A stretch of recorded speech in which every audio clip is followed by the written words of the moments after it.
Hi friends, welcome back to Ushus Food World. നമ്മളിനി പരിചയപ്പെടാൻ പോകുന്നത് 10 അമേസിംഗ് ആയിട്ടുള്ള എഗ് റെസിപ്പീസ് ആണ്. അതിൽ ആദ്യത്തെ റെസിപ്പിയാണ് ഈ വീഡിയോയിലൂടെ പരിചയപ്പെടുത്താൻ പോകുന്നത്. എല്ലാവരും എല്ലാ റെസിപ്പീസും മറക്കാതെ കാണണം. ഈ വീഡിയോയിലൂടെ ഞാൻ പരിചയപ്പെടുത്തുന്നത് ഒരു സ്പെഷ്യൽ ആയിട്ടുള്ള ചിക്കൻ ഓംലെറ്റ് ആണ്. വളരെ ടേസ്റ്റി ആയിട്ടുള്ള ഒരു ഓംലെറ്റ് ആണിത്. ഒരിക്കൽ നിങ്ങളിത് ട്രൈ ചെയ്ത് നോക്കിയാൽ വീണ്ടും വീണ്ടും ട്രൈ ചെയ്യും. അത്രയും ടേസ്റ്റാണ് ഇതിന്. ഇനി നമുക്ക് ചിക്കൻ ഓംലെറ്റ് റെഡിയാക്കി തുടങ്ങാം. അതിനായി ഒരു പാൻ ചൂടാക്കിയതിന് ശേഷം കുറച്ച് എണ്ണ ഒഴിക്കാം. എണ്ണ നന്നായി ചൂടായി കഴിയുമ്പോഴേക്കും ഇതിലേക്ക് 1 കപ്പ് ചിക്കൻ ചേർത്ത് കൊടുക്കണം. ഈ സമയം നമുക്ക് സ്റ്റൗ ഹൈ ഫ്ലെയിമിൽ വേണം ഇട്ട് കൊടുക്കാൻ. ഇനി ഇതിലേക്ക് കുറച്ച് ഉപ്പ് ചേർത്ത് കൊടുക്കണം. ആവശ്യത്തിന് മാത്രം ചേർത്ത് കൊടുത്താൽ മതിയാവും.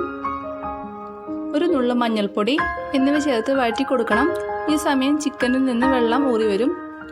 ഇനി ഇതിലേക്ക് ഒരു 1/4 ടീസ്പൂൺ ജിഞ്ചർ ഗാർലിക് പേസ്റ്റ് ചേർത്ത് കൊടുക്കണം. സ്റ്റൗ ഹൈ ഫ്ലെയിമിൽ ഇട്ടാൽ മാത്രമേ ചിക്കനിലുള്ള വെള്ളമെല്ലാം പെട്ടെന്ന് തന്നെ ഡ്രൈ ആയി കിട്ടുള്ളൂ. ചിക്കൻ പീസാക്കുമ്പോൾ ചെറിയ ചെറിയ പീസാക്കി അരിയാൻ ശ്രദ്ധിക്കണം.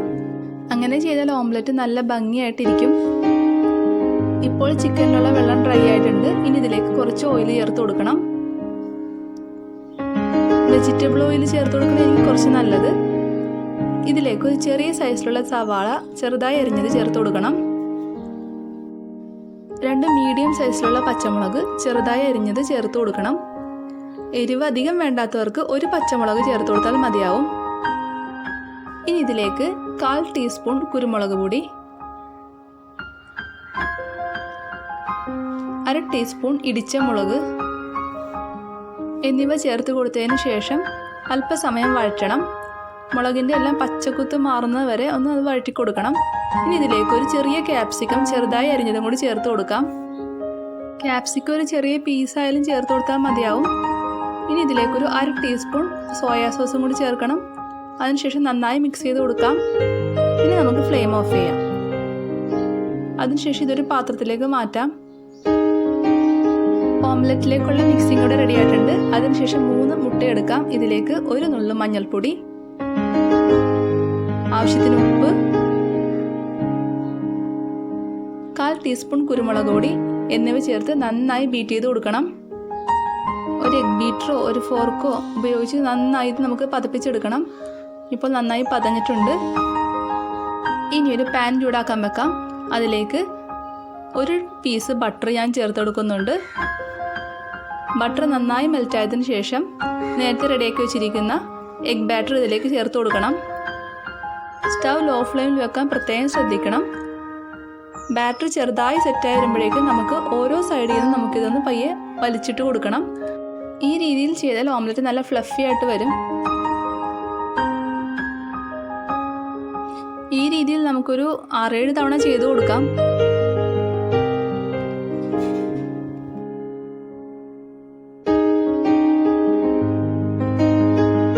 ഇതിപ്പോൾ കാണുമ്പോഴേ അറിയാം ഓംലെറ്റ് നല്ല വീർത്ത് വന്നിട്ടുണ്ട്. ഇനി ഇതിലേക്ക് കുറച്ച് ഇടിച്ച മുളകും കൂടി ചേർത്ത് കൊടുക്കാം.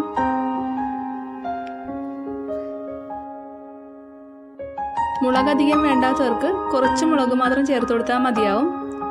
ഇനി ഇതിലേക്ക് നേരത്തെ റെഡിയാക്കി വെച്ചിരിക്കുന്ന ചിക്കൻ മിക്സിംഗ് കൂടി ചേർത്ത് കൊടുക്കണം. ഞാൻ മുഴുവൻ ചിക്കൻ മിക്സിങ്ങും ചേർത്ത് കൊടുക്കുന്നുണ്ട്.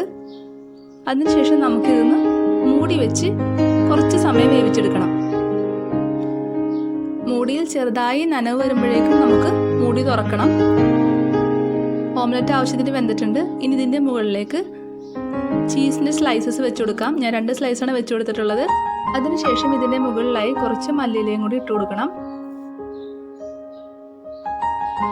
ഇനി നമുക്ക് ഓംലെറ്റ് ഒന്ന് മടക്കി എടുക്കണം.